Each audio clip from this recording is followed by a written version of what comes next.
Halo semua, BTW video ini saya rekam pada tanggal 22 Oktober tepat 2 hari setelah pelantikan Pak Prabowo Subianto dilantik menjadi Presiden Indonesia. Hehehe. Sebelumnya saya pengen mengucapkan selamat ya Pak atas dilantiknya Bapak. Semoga Bapak bisa membawa Indonesia bisa menjadi lebih maju lagi dan juga rakyatnya semakin sejahtera. Oh iya, ngomong-ngomong kalau Bapak Prabowo nonton video ini, saya fans Bapak loh Pak dari dulu. Bisa kali Pak dikasih tender ke Alfurizki Konveksi 100.000 kaos aja nggak apa-apa. Nah, menurutku kita itu bisa belajar dari Pak Prabowo Subianto soal mental baja. Wah, keren banget gak tuh?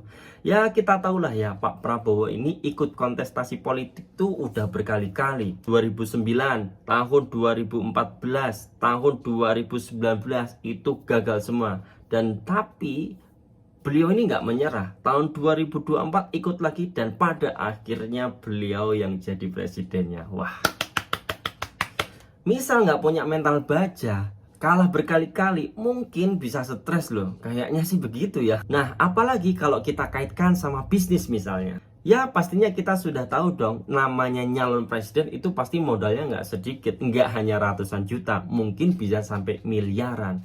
Nah, kalau misalkan jadi, pastinya ya nggak sia-sia ngeluarin duitnya. Tapi kalau misalkan nggak jadi, waduh nggak tahu tuh. Wallahu alam gimana rasanya saya juga nggak tahu.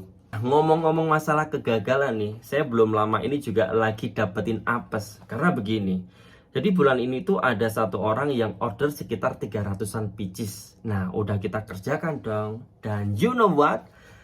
Dari 300 pieces itu ada 150 yang gagal produksi atau reject. Aduh bosku. Alhasil mau nggak mau ya kita harus ganti rugi.